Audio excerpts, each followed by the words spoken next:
वाले हैं भारतीय इतिहास के इंपॉर्टेंट क्वेश्चन जो मौर्य वंश से संबंधित एमसीक्यू प्रश्न होंगे। ये वीडियो का चौथा पार्ट है, बाकी पहला दूसरा तीसरा पार्ट अपलोड हो चुका है जिसमें इंपॉर्टेंट क्वेश्चन थे।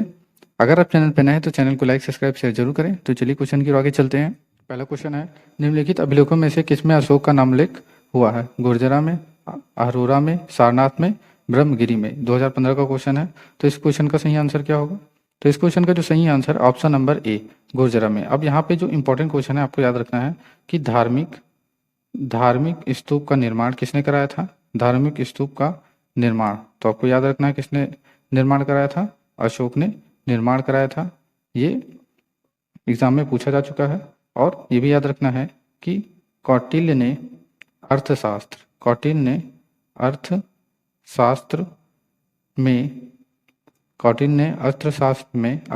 में राज्य के सप्तांग सिद्धांत के अंतर्गत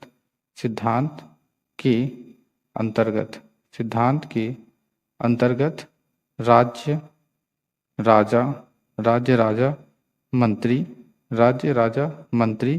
मित्र कोश सेना तथा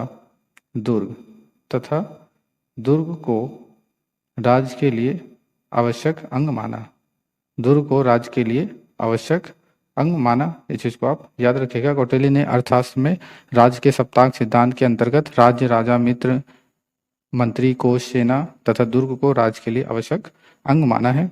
नेक्स्ट क्वेश्चन है, अशोक का रुमिंदेई स्तंभ संबंधित है? किससे संबंधित है? बुद्ध के जन्म से, बुद्ध के ज्ञान प्राप्ति से, बुद्ध के शरीर त्याग से, बुद्ध के प्रथम उपदेश से। 2008 का क्वेश्चन है। तो इस क्वेश्चन का जो सही आंसर है option number A is right, Buddha के जन्म से। अब यहाँ पे जो इंपॉर्टेंट क्वेश्चन याद रखना है कि बुद्ध की जन्मभूमि होने के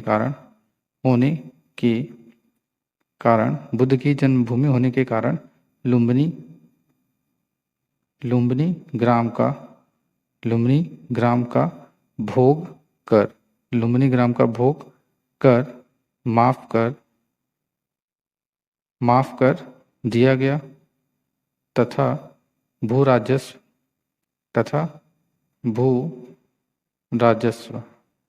1/6 से घटाकर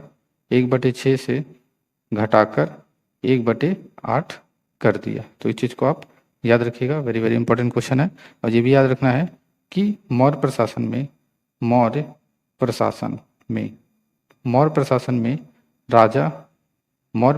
में राजा सर्वोच्च अधिकारी होता था। इसको भी आपको याद रखना है।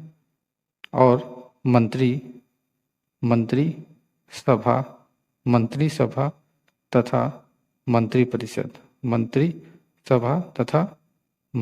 परिषद राजा को सहायता देते थे।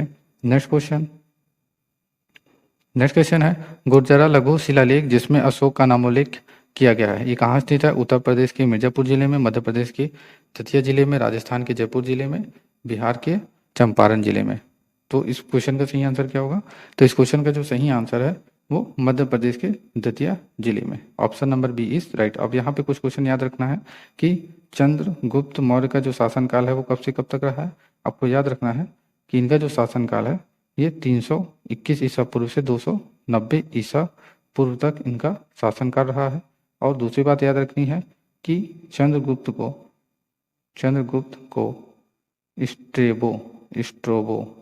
को स्ट्रोबो तथा जस्टिन ने सैंड्रोकोटस और एरियन तथा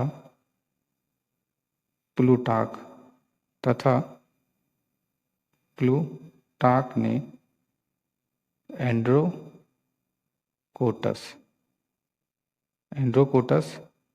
नाम से संबोधित किया। इस चीज को आप याद रखिएगा। नेक्स्ट क्वेश्चन है, केवल वह स्तंभ जिसमें अशोक ने स्वयं को मगध का सम्राट बताया था? मास्किका लघु स्तंभ, रुमिंदेई स्तंभ, बाब्रू स्तंभ, क्वीन स्तंभ। ये 1994 का क्वेश्चन है। तो इस क्वेश्चन का जो सही आंसर है option number D is right, Bravo स्तंभ। अब याद रखना है कि यही स्तंभ, यही अभिलेख, यही अभिलेख को बौद्ध धर्मावलंबी प्रमाणित करता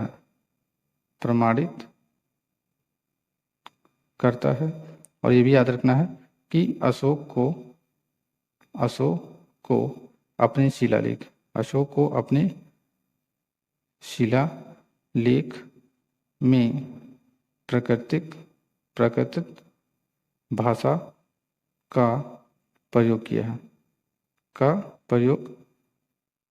किया था। अब ये भी ध्यान देना है कि विलियम जोन्स ने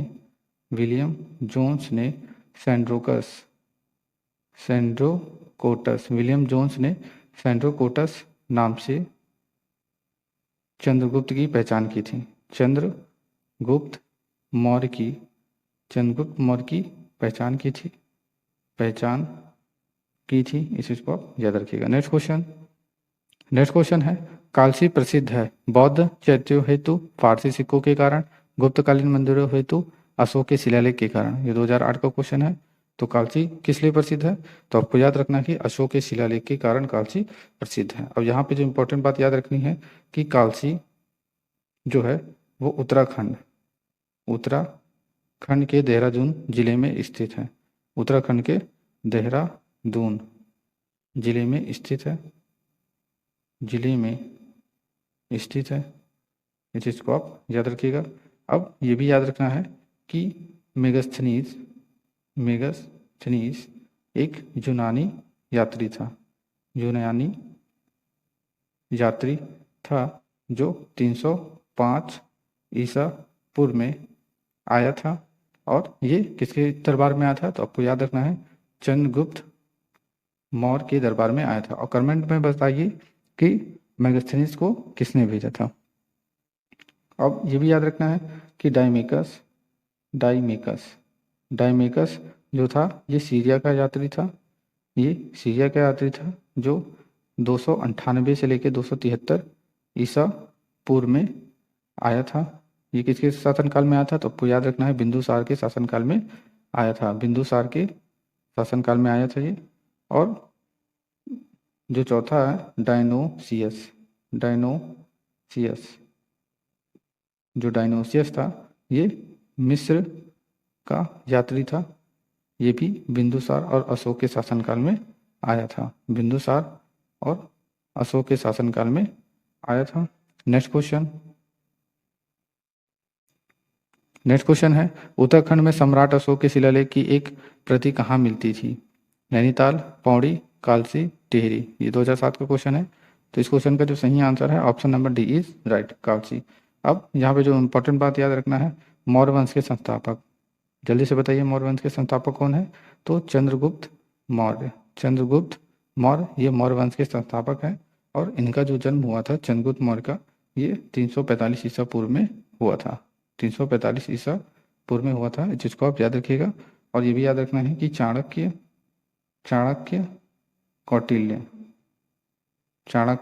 कौटिल्य, विष्णुगुप्त, ये तीनों एक ही नाम है, विष्णुगुप्त।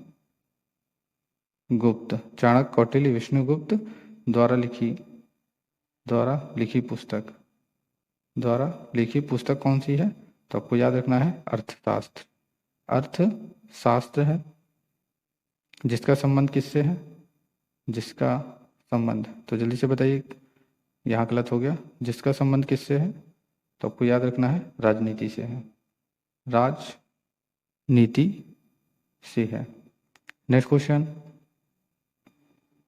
नेक्स्ट क्वेश्चन है, कलिंग युद्ध की विजय तथा क्षतियों का वर्णन अशोक के किस शिलालेख में है? शिलालेख 1, शिलालेख 2, शिलालेख 8 या 8 नहीं 13 है, शिलालेख 12। ये 1998 का क्वेश्चन है। तो इस प्रश्न का जो सही आंसर है option number D is right, शिलालेख 13। अब शिलालेख 1 की बात करें तो इसमें क्या है? तो इसमें पशु बलि की निंदा की गई है। शिलालेख 1 में पशु बलि की निंदा की गई है। शिलालेख 1 में पशु बलि की निंदा की गई है। और शिलालेख 2 में क्या है, तो याद रखना है अशोक ने मनुष्य एवं पशुओं दोनों की चिकित्सा व्यवस्था की है। अब शिलालेख 12 की बात करें तो शिलालेख 12 में क्या, 12 की बात करें तो इसमें क्या है, तो इसमें स्त्री महामात्रों की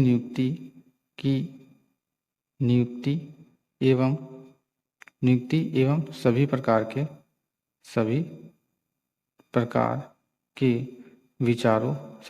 के विचारों के सम्मान की बात कही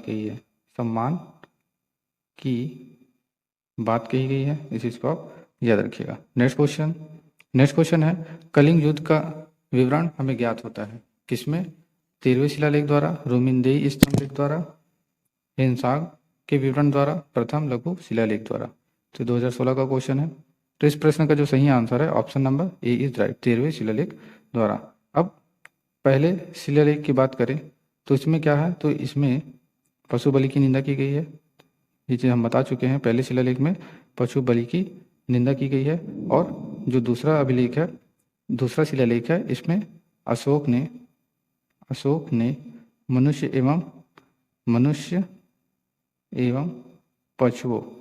एवं पशुओं दोनों की चिकित्सा व्यवस्था का उल्लेख किया गया है।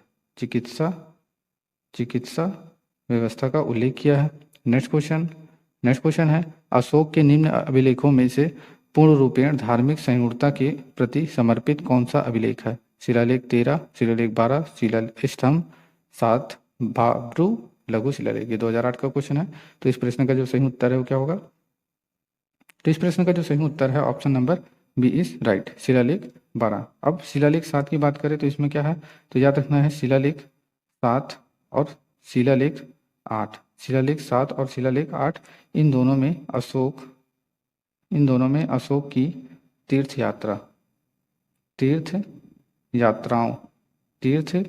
यात्राओं का उल्लेख किया गया है। और याद रखना है कि जो शिलालेख 13 है इसमें क्या है, तो इसमें कलिंग युद्ध का वर्णन किया गया है। शिलालेख 13 में कलिंग युद्ध का वर्णन किया गया है। नेक्स्ट क्वेश्चन है निम्नलिखित में से किस शासक ने अपनी प्रजा को इस अभिलेख के माध्यम से परामर्श किया।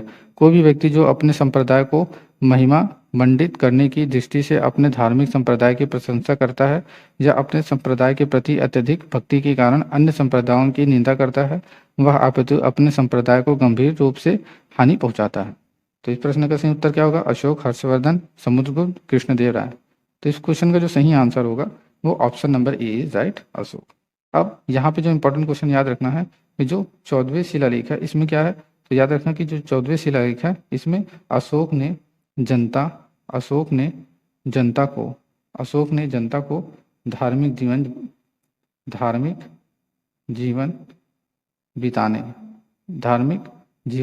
बिताने के लिए प्रेरित किया है। जिसको आप याद रखिएगा, 14वें शिलालेख में अशोक ने जनता को धार्मिक जीवन बिताने के लिए प्रेरित किया है। और 13वें शिलालेख की बात करें तो ये जो 13वें शिलालेख में क्या है, तो 13वें शिलालेख में जो है कलिंग युद्ध का वर्णन किया गया है। अभी हमने बताया कलिंग युद्ध का वर्णन, 13वें शिलालेख में कलिंग युद्ध का वर्णन किया गया है। और 12वें शिलालेख में क्या है, तो आपको याद रखना है स्त्री महामात्रों की नियुक्ति एवं सभी प्रकार के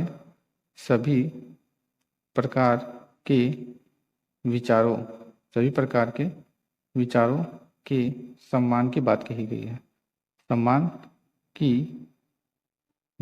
है। इस चीज को आप याद रखिएगा। नेक्स्ट क्वेश्चन है अशोक के जो प्रमुख शिलालेख संगम राज्य के विषय में हमें बताते हैं उनमें सम्मिलित है 1 और 10 शिलालेख, 1 और 11 शिलालेख, 2 और 8 शिलालेख, 13 शिलालेख, 2 और 14 शिलालेख। ये 1998 का क्वेश्चन है।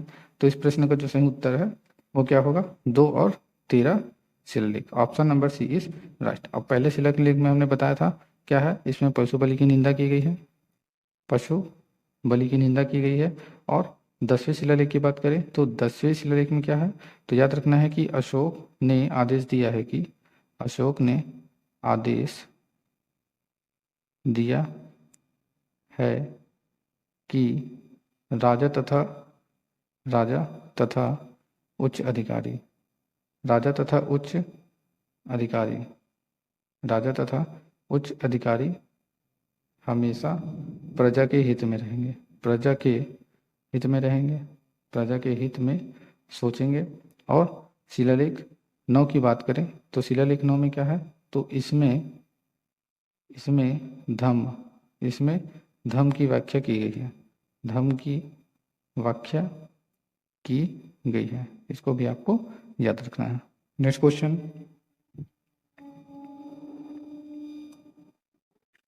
है, निम्नलिखित में से किस दक्षिणी राज्य का उल्लेख अशोक के अभिलेखों में नहीं है। चोल, सतीयुक्त,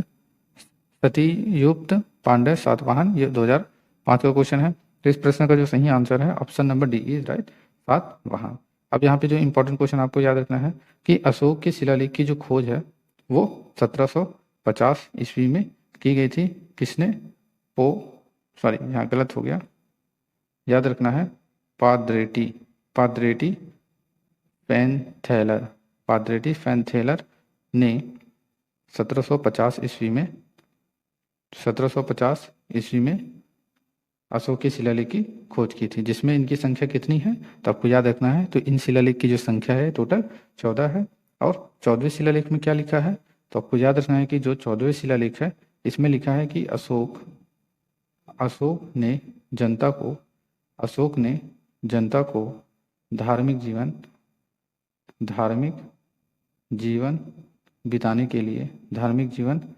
बिताने के लिए प्रेरित किया है। इस चीज़ को आप याद रखिएगा। नेक्स्ट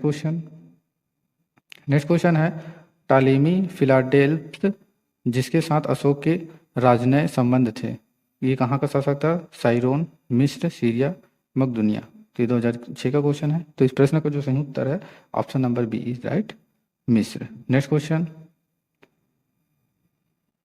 क्वेश्चन है, अशोक का समकालीन तुर्मै कहाँ का राजा था, मिस्र, कोरिथ, सीरिया, मिसडोनिया। तो ये 2012 का क्वेश्चन है। तो इस प्रश्न का जो सही उत्तर है वो मिस्र है, option number A is right. Next question है, निम्नलिखित में से किस राजवंश के शासक के सुदूर देशों जैसे सीरिया एवं मिस्र के साथ राजकीय संबंध थे, चोल, मौर्य, गुप्त, पल्लव। ये 2010 का प्रश्न है। तो इस प्रश्न का जो सही आंसर है option number C, Maurya. Next question है, अशोक के धम्म का मूल संदेश क्या है, राजा के प्रति वफादारी, शांति एवं अहिंसा, बड़ों का सम्मान, धार्मिक सहनशीलता, उपरोक्त में से कोई नहीं। तो धर्म का मूल संदेश क्या है, तो आपको याद रखना है कि जो धर्म का मूल संदेश है वो उपयुक्त में से कोई नहीं। नेक्स्ट क्वेश्चन है, निम्न में से अशोक के किस अभिलेख में पारंपरिक अवसरों पर पशु बलि पर रोक लगाई गई है। ऐसा लगता है कि यह पाबंदी पशुओं के वध पर थी। तो किस इसमें, तो आपको याद रखना है किस अभिलेख में, तो अभिलेख स्तंभ 5 अभिलेख 5 में, यानी option number B is right. अब शिलालेख 1 की बात करें तो इसमें पशु बलि की निंदा की गई है, याद रखिएगा इसमें पशु बलि की निंदा की गई है। और शिला अभिलेख 9 की बात करें तो इसमें क्या है, तो इसमें सच्ची भेंट तथा सच्चे शिष्टाचार का उल्लेख किया गया है। अब शिलालेख 11 में क्या है, तो आपको याद रखना है इसमें धम्म की व्याख्या की गई है, धम्म